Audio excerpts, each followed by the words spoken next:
question to the honourable member for Mississauga-Streetsville, and I will say it's something that I don't get to say from this side of the House as the leader of the Green Party very often, is I'm also pleased our Prime Minister has raised this. I'm also pleased Canada has asked for the United Nations to intervene, and I'm sorry that Canada is the only country that so far raised that. I think the United Nations and other nations should come to the aid of Coptic Christians. This is a significant issue, and we've seen it all too often.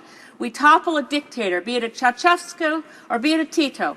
And then we see ethnic cleansing, then we see sectoral violence, then we see things that we had said, well, we rejoice at the loss of a dictator, but where are the voices of the international community to protect the religious rights, the human rights of women, of persecuted Christians, of persecuted Muslims, of persecuted Baha'i, of persecuted Tibetans?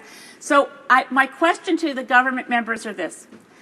Where will the government's relative priorities be in dealing with the new government in Egypt? We have a new ambassador, a fine person, by the way. I commend the government again. Ambassador Drake is a brilliant choice, a person with a terrific background. He's just going to Cairo now. He's just setting up shop. What's his top priority? Protecting Coptic Christians or protecting Canadian trade? Honourable member for Mississauga-Streetsville.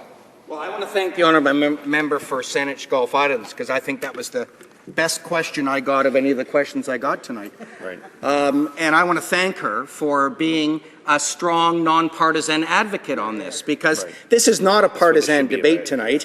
This is about showing our solidarity for Coptic Christians in Egypt. That's why we called for this debate. That's why we're having it. The new ambassador, I suspect his main role will be to voice Canada's grave concerns over the way religious minorities are treated in Egypt. Yes, there'll be trade discussions, but I'm fairly sure, I know the parliamentary secretary is right next to me, I'm fairly sure the number one message our new ambassador is going to send is Canada will not stand for religious minorities in Egypt continuing to be persecuted and attacked.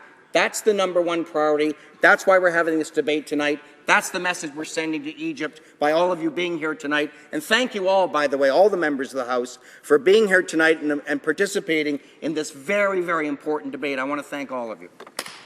Some comments?